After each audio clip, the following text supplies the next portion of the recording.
Hi there, I'm Tim Autrey, and welcome to Principle-Based Performance Improvement, where we combine timeless wisdom with modern science and practical tools to help you move yourself and your organization toward better, safer, and more productive outcomes. In the last Take-Ten video, I detailed clear differences in the meanings of three commonly used terms: accountability, culpability, and responsibility. I consider this to be super important because continued misuse of these terms at best causes confusion, which generates resistance and mistrust, and at worst generates a perception of a lack of justice, which can result in significant negative consequences. As a quick recap, accountability is internal ownership. Culpability is the level to which consequence or punishment is merited, and responsibility is the external application and administration of those consequences. Now, let's move onward. Have you ever noticed that when the concepts of accountability or responsibility rear their heads, it's almost always because something bad has happened? Think about it. When was the last time you heard a boss or a senior leader exclaim, "Who's accountable?" or "Who are we going to hold responsible?" when a project went extremely well or when outcomes exceeded expectations? It should be crystal clear that old school ways of doing things, such as mandates from on high, reacting to after-the-fact trend reports, heavy-fisted HR policies and consequences, and increased monitoring and enforcement of rules and tools, will never get you to where you want to go. It's likely you've already figured that out. There are two primary reasons why conventional methods fail to produce and sustain desired results. First, they work directly against human nature. Consider this. If someone pushes on you, what do you instinctively do? You push back. Second, rules and tools are, for the most part, symptom-based. They're typically implemented in isolation in reaction to an incident or an undesired trend. Consider this parallel from the medical industry. A person goes to the doctor because they're not feeling well. Following a trip to the scale and a temperature and blood pressure check, the doctor or PA asks a few questions to isolate what the patient is experiencing. They then combine the info acquired with their medical training, and in today's environment, typically scribble something on a prescription pen and send them off to the drugstore. Here's my question. At this point, has the doctor or physician's assistant based their recommended treatment on the underlying cause of what might be ailing the patient or on the symptoms? Clearly, it's on the symptoms. If the medication doesn't fix things, the patient returns. Should this pattern repeat, at some point, tests will be ordered to identify the underlying cause of the patient's problems.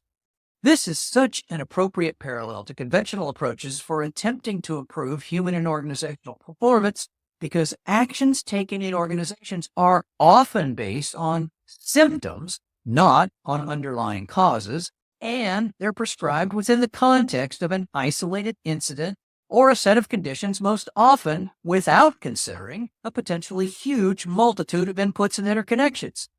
This is a classic play. Pay no attention until you're sick, and then expect an immediate cure.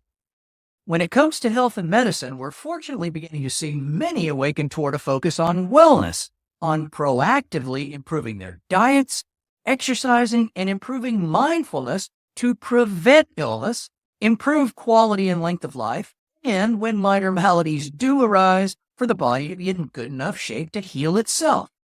What I'm prescribing here, which evolves directly around accountability, is as radical and holistic for elevating human and organizational performance as lifestyle changes are for improving health.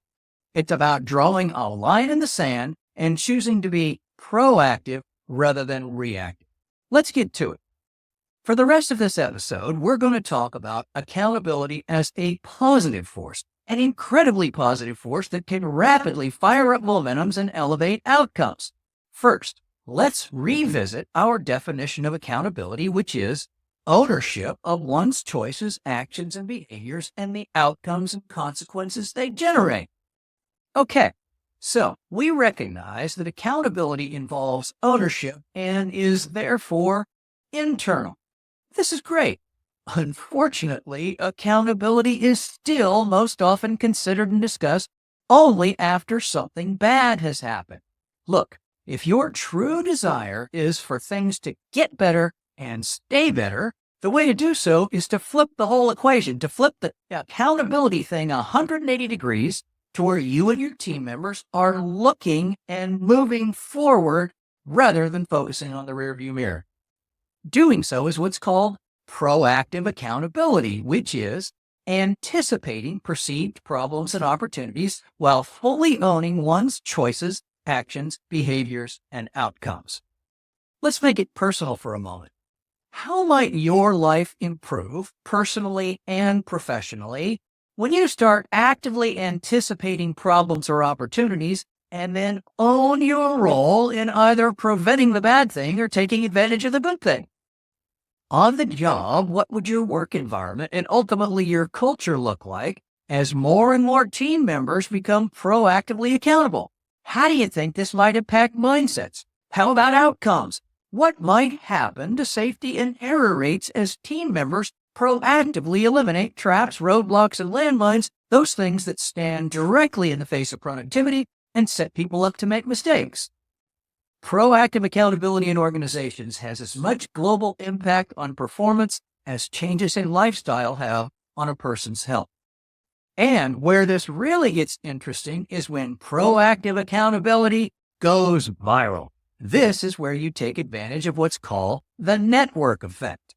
Because most of us are actively engaged in a global network known as the internet, we're familiar with the concept of going viral. You know, where something gets posted or published, people find it beneficial, fascinating, or entertaining, and what do? They share it with their friends, and those friends share it with other friends. The numbers multiply rapidly. Well, guess what? Just as the internet is a network, the collective and ongoing connections, interconnections, and interactions between your team members form a network of its own, a human network where concerns, issues, and mindsets do indeed from time to time go viral. As technology has invaded more and more of our lives, a new law has been discovered. It's called Metcalfe's Law, which states that the value of a network is proportional to the square of the number of people involved. Exponential math, viral multiplication. And I'll bet if you're following along, your mind likely went negative when you considered the last time an issue spread like wildfire through the ether of your team or organization. The thing is, as we've observed within the cultures of many of our client organizations over the past couple of decades, going viral can work in the positive direction every bit as well. And this, in truth, is your golden ticket for achieving rapid and sustainable performance improvement without the need for additional rules, tools, policing, and threats of punishment, for achieving work environments where team members are proactively doing right things in right ways because they want to, and for work cultures moving closer and closer to functioning as one team, with one goal, having one conversation. It happens when proactive accountability catches on and goes viral.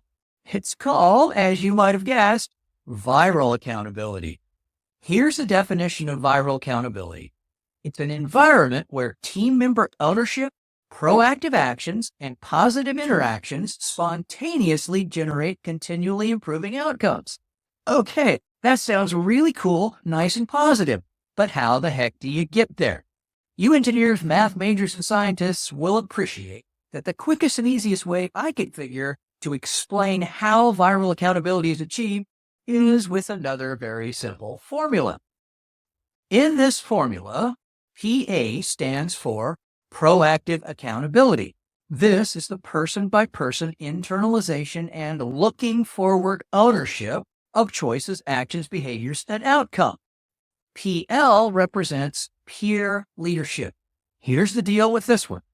People come to work wanting to do a good job. This being said, I'm sure you're aware that some move forward quicker than others. We often call those folk A players. When such team members take the initiative to make things better, and it's obvious and visible that they're properly supported and appreciated by leaders and peers, many will follow. This is a no-brainer because it directly incorporates 5 of the 7 natural principles: trust, power, progress, belonging, and appreciation. And then back to the formula, there's VC, which stands for viral chain, and we've already talked about things going viral. Now, if you want an awesome representation of how this works and what it looks like, the guy by the name of Kevin Semler provides a great explanation and graphic models in his Melting Asphalt article titled Going Critical. I've included a link in the comment section below so you can check it out. So, how do you get started? As I've discussed in previous videos, if transformation is to occur, it must begin with you. Here's a simple 3-step recipe that you can put into practice immediately to get things moving in a proactive direction that ultimately goes viral. Once you've discovered something that you want to integrate, such as being proactive, what you do first is you must internalize it. Once you've internalized it, you then begin to role model the choices, actions, and behaviors that you want to see in others. And step 3, whatever your role, when you interact with others, approach them, respond to them, and engage with them using these desired behaviors. Once again, this ain't rocket science. Unfortunately, due to our time limits, that's it for this episode. If you have any questions, let me know using the contact link in the comments section below. If you're finding these insights helpful, please share them with your friends and colleagues. Help your search engine find more content like this by hitting the like button before you leave. And if these PPI messages resonate with you, subscribe to this channel so you don't miss the next one. Until next time, my friend, be safe, stay humble, and make a difference.